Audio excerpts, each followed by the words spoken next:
नमस्कार दोस्तों, रुक्मिणी क्लासेस के यूट्यूब चैनल में आपका स्वागत है। कल अपन ने ग्रह और उपग्रहों के बारे में पढ़ा था। ग्रह के गति के नियम पढ़ लिए थे और उपग्रह के प्रकार पढ़े थे अपन ने, कृत्रिम और प्राकृतिक उपग्रह। आज अपन जो है वो कृत्रिम उपग्रह के प्रकार पढ़ने वाले हैं। तो आज पढ़ रहे हैं अपन उपग्रह।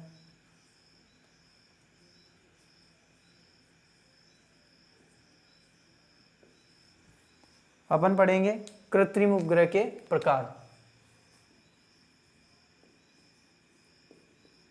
तो कृत्रिम उपग्रह के बारे में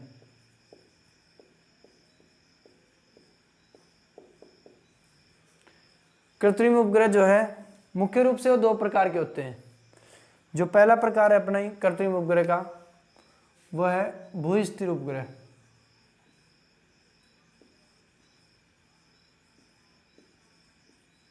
भू-स्थिर उपग्रह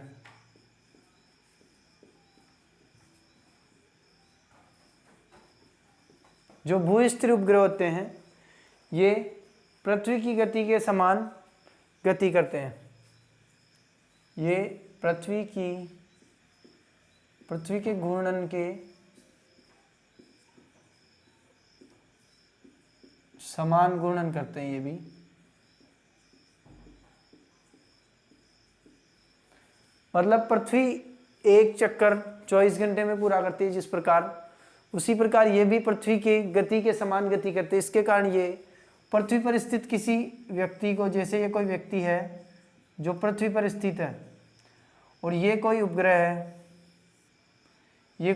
है,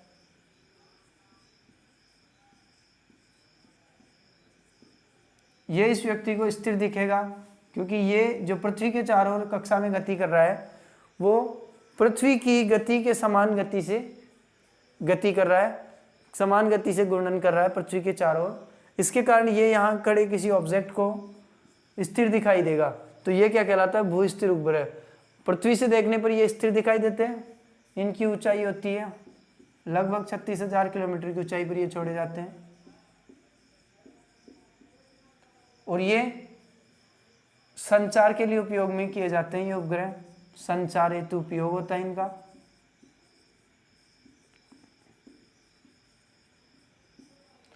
तो जो भू-स्थिर उपग्रह होते हैं वो संचार हेतु उपयोग में किए जाते हैं। 36,000 किलोमीटर की ऊंचाई पर ये छोड़े जाते हैं और ये एक चक्कर में लगभग 24 घंटों का समय लेते हैं। इनमें एक भूतुल्यकारी उपग्रह जो होते हैं, इन्हीं का एक पार्ट अपन देख सकते हैं, भूतुल्यकारी। जो भूतुल्यकारी उपग्रह है ये जो है ये लगभग 24 घंटों में अपना एक चक्कर पूरा करते हैं। लगभग 24 घंटों में अपना एक चक्कर पूरा करते हैं और ये लगभग 24 घंटे इसीलिए क्योंकि इसका जो फिक्स समय होता है वो 23 घंटे 56 मिनट और 4 सेकंड जो होता है। जो अपनी पृथ्वी घूर्णन करने में एक चक्कर में जो समय लगाती है वो 23 घंटे 54 मिनट और 4 सेकंड जो ये समय है, ये समय भूतुल्यकारी उपग्रह जो है एक चक्कर लगाने में लेते हैं। तो इनका जो घूर्णन होता है वो पृथ्वी के घूर्णन के समान होता है और ये 36,000 किलोमीटर की ऊंचाई पर छोड़े जाते हैं। जो दूसरे प्रकार के उपग्रह जो होते हैं उनको अपन बोलते हैं ध्रुवीय उपग्रह। दूसरे प्रकार के उपग्रह हो गए अपने ध्रुवीय उपग्रह। ये जो उपग्रह हैं ये उपग्रह ध्रुवों पर छोड़े जाते हैं और ये मौसम की जानकारी और फोटोग्राफ्स वगैरह लेने के लिए छोड़े जाते हैं। ये सामान्यतः मौसम की जानकारी के लिए, मौसम की जानकारी के लिए। तो इनसे सामान्यतः अपन मौसम की जानकारी प्राप्त करते हैं और जो जासूसी करना होता है, यदि दुश्मन क्षेत्र में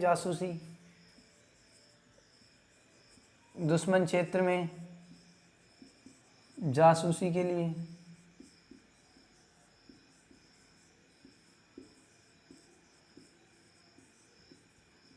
यदि दुश्मन क्षेत्र में जासूसी करनी हो तो भी इस प्रकार के उपग्रह छोड़े जाते हैं, जिनको ध्रुवीय उपग्रहपन कहते हैं। ये ध्रुवीय कक्षा में उत्तर से दक्षिण दिशा में परिक्रमण करते हैं और लगभग 500 किलोमीटर से 8800 किलोमीटर की ऊंचाई तक ये छोड़े जाते हैं। ये जो होते हैं, ये ऊपर लिखना पड़ेगा, नोट कीजिए इनको। लगभग 500 से 8800 किलोमीटर की ऊंचाई तक ये छोड़े जाते हैं। ध्रुवीय कक्षा में उत्तर से दक्षिण की दिशा में परिक्रमण करते हैं ये, जो अपनी पृथ्वी अपन इसको बना सकते हैं। ये यहाँ देख लो इसको, पृथ्वी इस प्रकार से है। तो जो उत्तर से दक्षिण में ये किसकी कोई कक्षा मान सकते हैं अपन, पृथ्वी के चारों ओर एक कक्षा। तो इसमें जो ग्रह छोड़े जाएंगे, यहाँ जो ग्रह होंगे, उपग्रह होंगे, ये जो उपग्रह होंगे जो उत्तर से दक्षिण में गति करते हैं, ये ध्रुवीय उपग्रह कहलाएंगे, ध्रुवीय उपग्रह।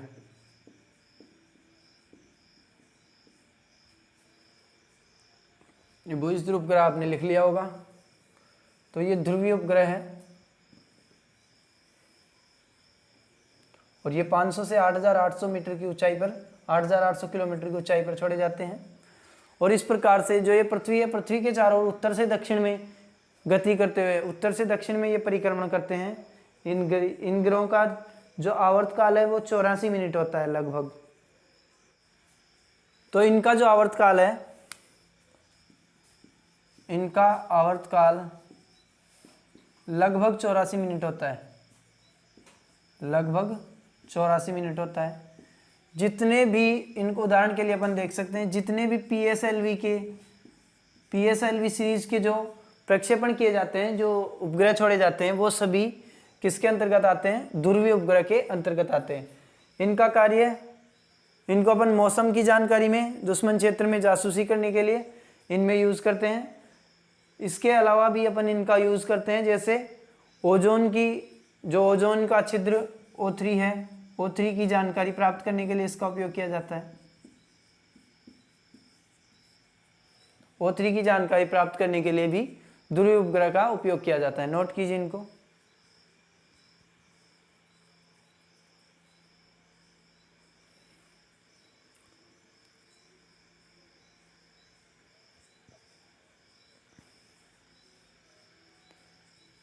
तो जो भू-स्थिर उपग्रह होते हैं उनका उपयोग कम दूरी के लिए, और जो ध्रुवीय उपग्रह होते हैं इनका उपयोग दीर्घकालिक पूर्वानुमान लगाने के लिए किया जाता है।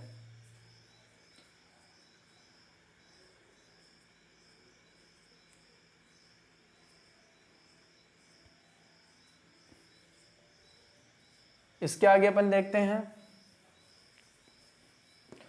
कि जो भी उपग्रह जितनी अधिक दूरी पर होगा वो उतना ही अधिक समय लेगा एक चक्कर पूरा करने में, और जितना अधिक पास होगा उतना ही कम समय लेगा। सेम केपलर के जो नियम थे ग्रहों की गति से संबंधित, सेम वही नियम यहाँ पे लग रहा है कि जो दूर होगा वो उतना ही अधिक आवर्तकाल लगेगा, और जो पास में होगा उसमें उतना ही कम समय लगेगा।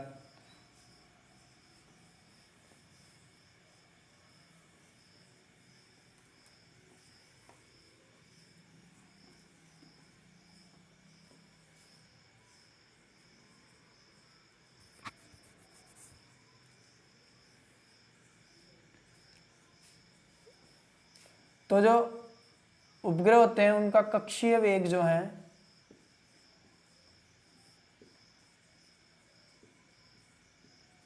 उनका कक्षीय वेग होगा Gme/r। इसको V0 से डिनोट करते हैं अपन, VO बोलेंगे जिसको, वेलोसिटी ऑर्बिट।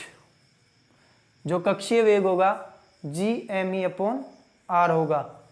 जो r है, ये r है पृथ्वी की त्रिज्या, पृथ्वी की त्रिज्या नहीं सॉरी, ये r जो है ये दूरी है उपग्रह की, r जो है ये पृथ्वी से उपग्रह की दूरी है।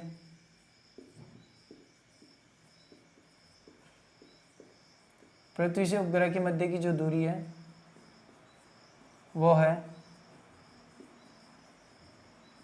और जो ME है ये पृथ्वी का द्रव्यमान है, पृथ्वी का द्रव्यमान।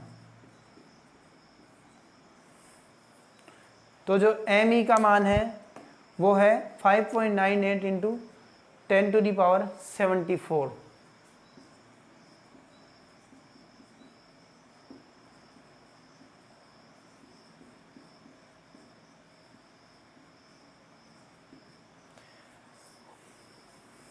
नोट कीजिए।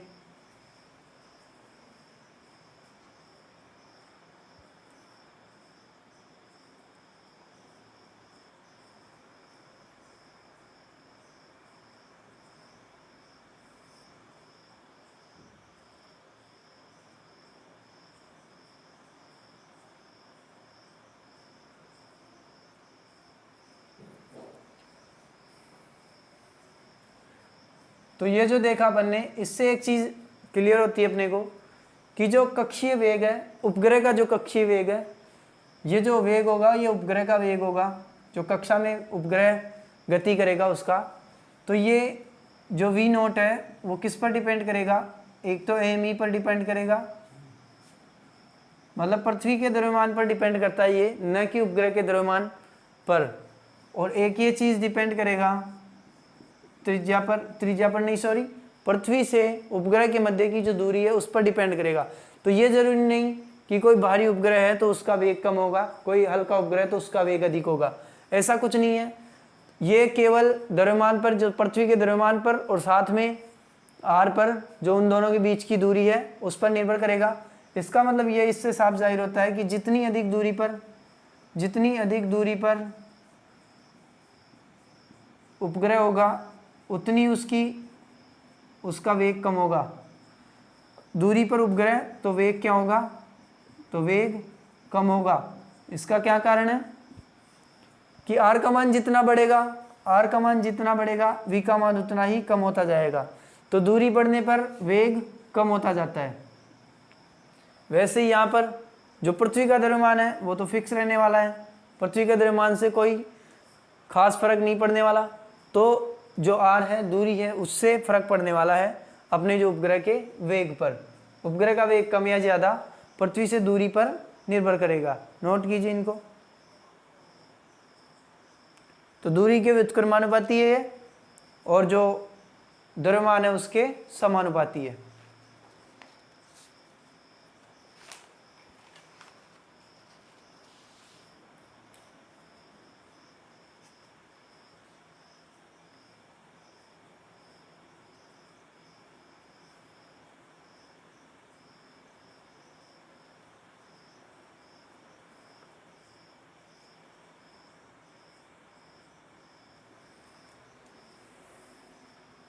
अब अपन उपग्रह के उपयोग देख लेते हैं कि उपग्रह का कहाँ कहाँ उपयोग किया जाता है।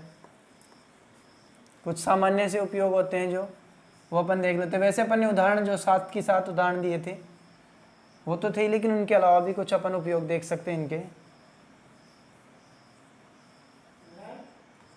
उपग्रह के उपयोग अपन लिखते हैं इनके।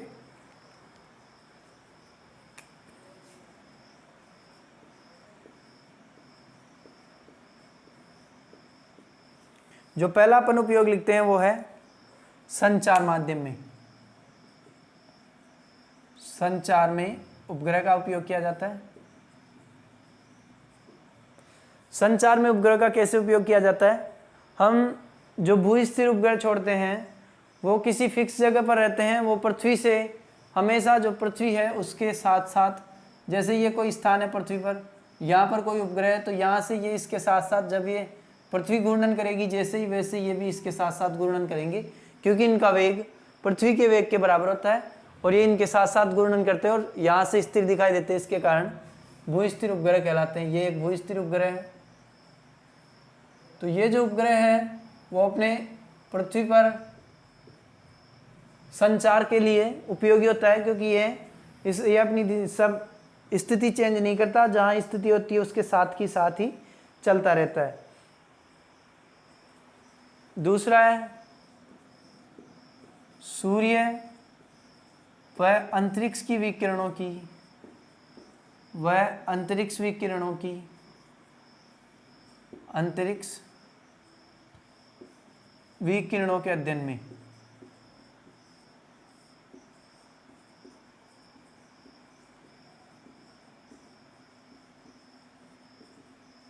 जो अपने उपग्रह छोड़े जाते हैं वो सूर्य और अंतरिक्ष विकिरणों की का भी अध्ययन करते हैं। किसी ग्रह का अध्ययन करने में, ग्रह या उपग्रह का अध्ययन करने में, ग्रह की सतह का अध्ययन करने में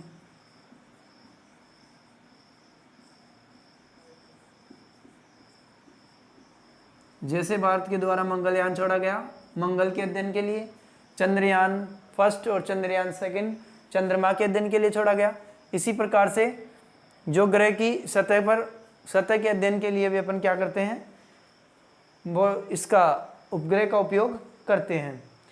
वायुमंडल के जो ऊपरी क्षेत्र हैं उनका अध्ययन करने के लिए इसका उपयोग किया जाता है। वायुमंडल के ऊपरी क्षेत्र का अध्ययन, जिसमें ओजोन भी आ जाएगी अपनी।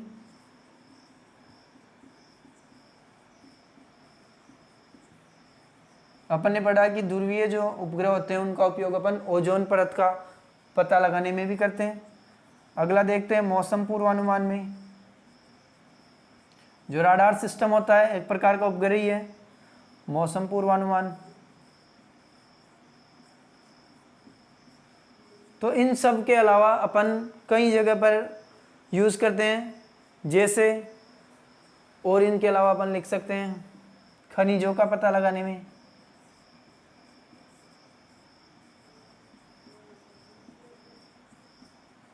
खनिजों का जो अनुमान लगाया जाता है, जो फोटोग्राफ्स लेते हैं, जो उपग्रह होते हैं वो फोटोग्राफ्स लेते हैं, उनके द्वारा जो कंप्यूटर के माध्यम से वैज्ञानिकों द्वारा ये पता लगाया जाता है कि कहाँ पर किस खनिज की पर्याप्तता हो सकती है। तो इस प्रकार से अपन इनका जो अपने उपग्रह होते हैं उनका उपयोग करते हैं। इनके अलावा जो उल्का पिंड होते हैं उनसे संबंधित उनका भी अध्ययन किया जाता है।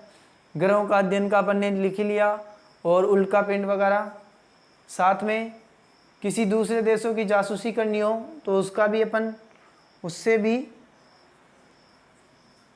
उपग्रह के माध्यम से उसका भी कार्य संपन्न किया जा सकता है, जो जासूसी करने का है। दुश्मन देश अटैक करते रहते हैं, आतंकवादियों के ठिकानों का पता लगाने के लिए उपग्रहों का उपयोग किया जाता है। तो इतने, इसके अलावा भी कई अन्य उपयोग हैं जो अपन देख सकते हैं, इनको नोट कीजिए आप।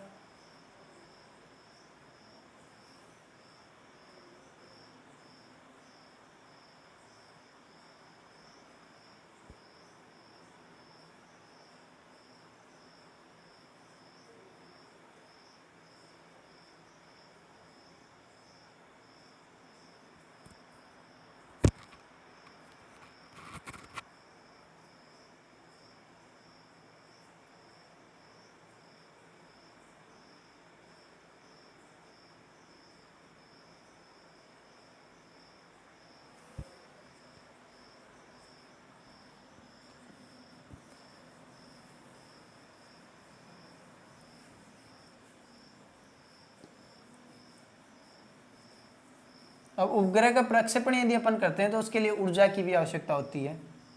तो उपग्रह प्रक्षेपण के लिए जो ऊर्जा की आवश्यकता होती है उसका जो सूत्र है वो देखेंगे अपन।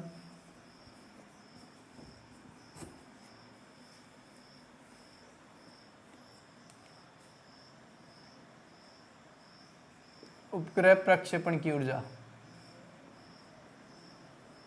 या उपग्रह की ऊर्जा, उपग्रह की ऊर्जा ही देखते हैं।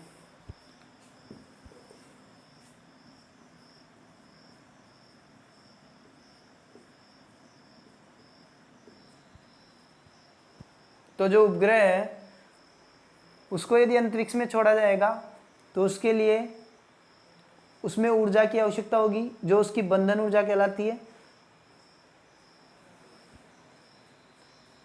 उपग्रह की जो ऊर्जा होगी वो बंधन ऊर्जा कहलाती है।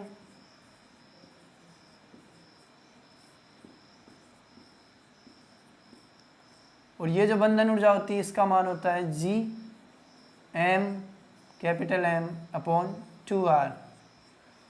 जो यहाँ पर जी होगा गुरुत्वीय स्थिरांक होगा, स्मॉल एम जो होगा उपग्रह का द्रव्यमान होगा, कैपिटल एम जो होगा पृथ्वी का द्रव्यमान होगा, और जो आर है वो उपग्रह की कक्षीय त्रिज्या होगी जो कि पृथ्वी से मापी जाएगी।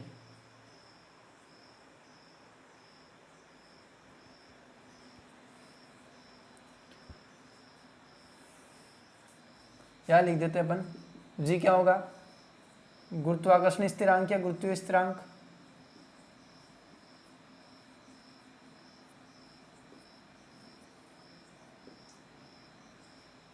जो स्मॉल एम होगा वो होगा अपना उपग्रह का द्रव्यमान,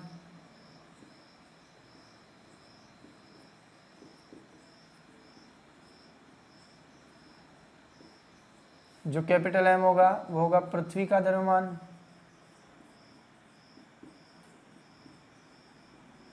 और जो आर होगा वो होगा कक्षीय त्रिज्या जो उपग्रह के लिए होगी। इसका मापन पृथ्वी से किया जाएगा। और जो बंधन ऊर्जा का मान है ये हमेशा ऋणात्मक आएगा, हमेशा इसका मान ऋणात्मक होगा। बंधन ऊर्जा में अपनी स्थितिज प्लस गतिज ऊर्जा दोनों होगी, स्थितिज ऊर्जा और गतिज ऊर्जा दोनों होगी, क्योंकि उपग्रह को प्रक्षेपित करेंगे तो उसके लिए स्थितिज ऊर्जा की आवश्यकता होगी और उसको कक्षा में भेजने के लिए गतिज ऊर्जा की आवश्यकता होगी, जिसके कारण वह कक्षा में गति कर पाएगा। तो इन दोनों ऊर्जाओं से ये बंधन ऊर्जा का मान G M M upon 2r इसका मान होगा। इसे इसको डिनोट कर देंगे कुल ऊर्जा या बंधन ऊर्जा। नोट कीजिए इसको, ये लिख सकते हैं इसको कुल ऊर्जा या बंधन ऊर्जा।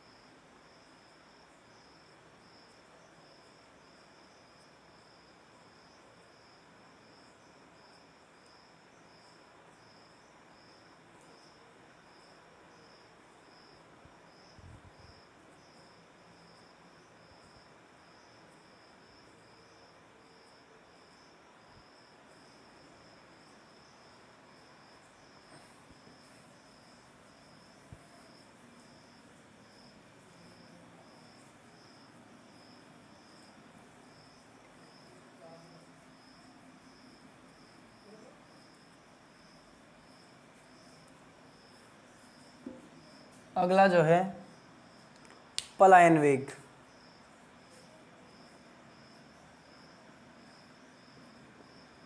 पलायन वेग जिसे v से डिनोट करेंगे अपन। तो पलायन वेग क्या होता है?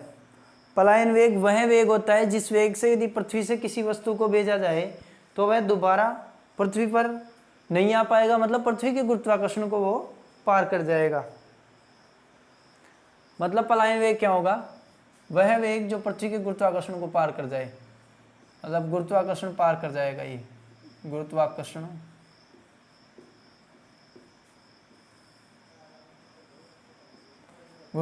को पार करने वाला वेग, गुरुत्वाकर्षण को पार करने वाला वेग जो होगा वो गुरुत्वाकर्षण वेग जो होगा वो पलायन वेग होगा। इसका मान पृथ्वी के लिए 11.2 किलोमीटर प्रति सेकंड होगा। मतलब किसी वस्तु को यदि 11.2 किलोमीटर प्रति सेकंड की दर से अपन अंतरिक्ष की ओर फेंकते हैं तो वह गुरुत्वाकर्षण को पार कर जाएगी और अंतरिक्ष में ही रह जाएगी, वो कभी पृथ्वी पर वापस नहीं आएगी। जो पलायन वेग का मान है वो 2gm/r होगा, जो कि अपने v ऑर्बिट था उससे संबंधित होगा। उसको अपन संबंध दिखाएंगे क्या है, 2gme/r। ये अपना ve का मान होगा। इसमें अपन यदि g का, me का और r का मान रखते हैं तो अपने को ve का मान पता चल जाएगा।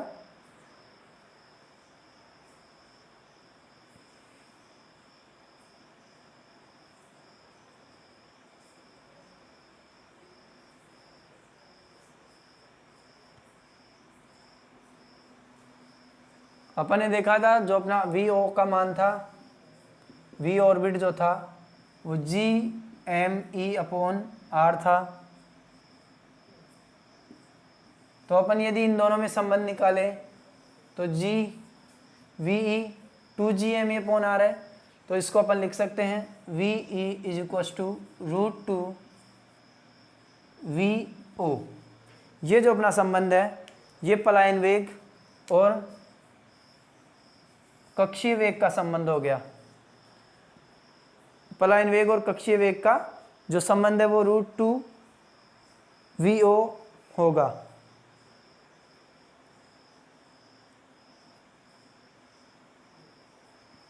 मतलब पलायन वेग कक्षीय वेग का √2 गुना है। इससे ये निष्कर्ष निकलता है कि पलायन वेग कक्षीय वेग का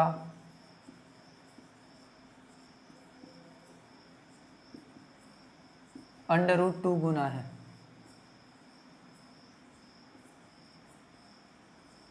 नोट कीजिए ये।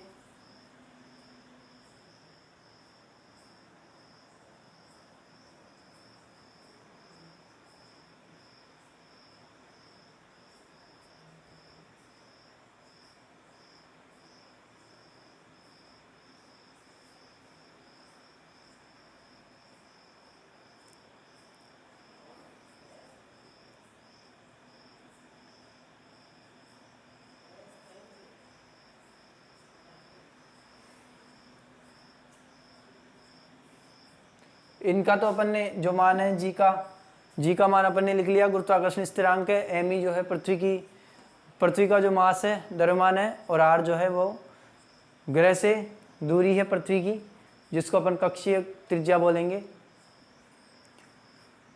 अब इनमें कुछ संबंध इन दोनों के वी और वी ओ के कुछ संबंध देखते हैं अपन। यदि V is greater than V होगा, इक्वल टू करते हैं, तो जो निष्कर्ष निकलेगा वो होगा यदि किसी वस्तु को अपन वी वेग से भेजते हैं, अंतरिक्ष की ओर फेंकते हैं, तो वह पलायन कर जाएगी, मतलब गुरुत्वाकर्षण को पार कर जाएगी। साथ में वह दीर्घवृत्ताकार पथ में गति करने लगेगी, परवलयाकार पथ में पलायन कर जाएगी और परवलयाकार पथ में गति करेगी।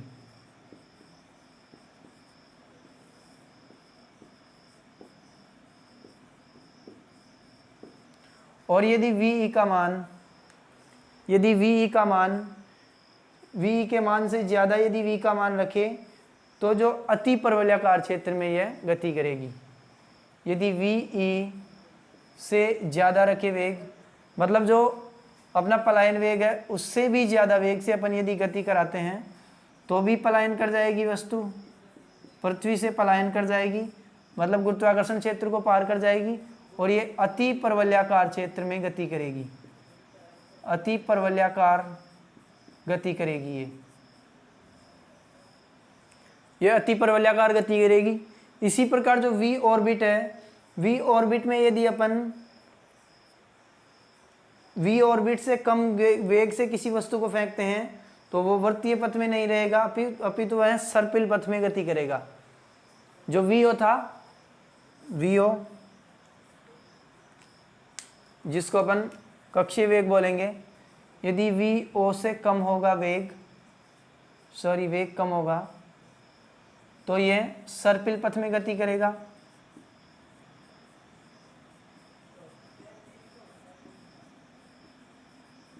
क्या करेगा? ये सर्पिल पथ में गति करेगा। और यदि v के बराबर होगा तो वृत्तीय पथ में गति करेगा।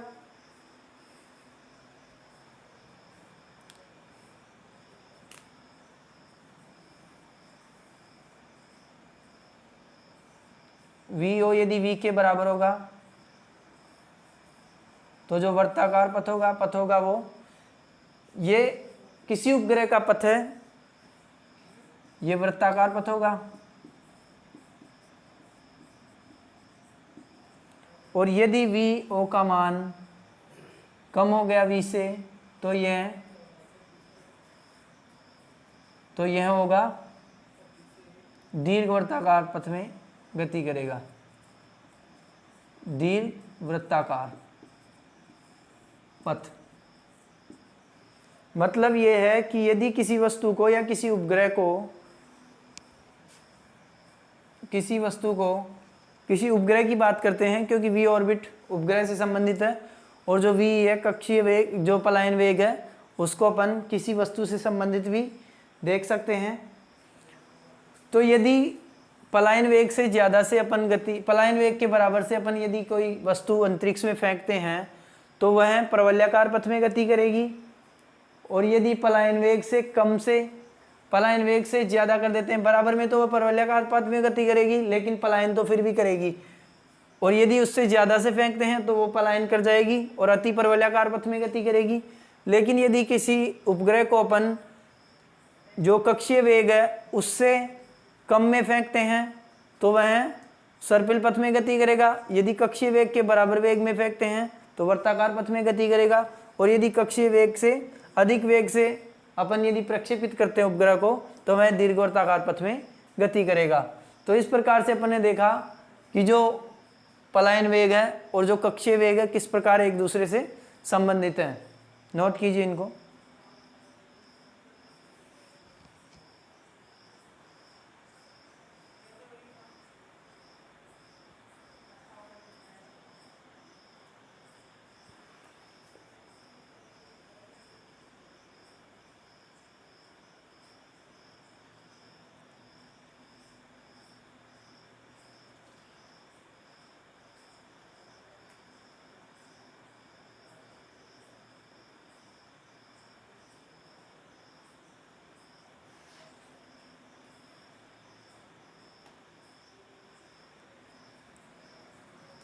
तो आज अपन ने कृत्रिम उपग्रह के बारे में चर्चा की। कृत्रिम उपग्रह कितने प्रकार के होते हैं, जो भू-स्थिर उपग्रह होते हैं, और जो भू-स्थिर उपग्रह और एक जो उपग्रह थे अपने ध्रुवीय उपग्रह, इन पर चर्चा की, और इनके जो पलायन वेग, कक्षीय वेग वगैरह होते हैं, इन पर चर्चा की। आगे अपन नेक्स्ट क्लास में करेंगे। धन्यवाद।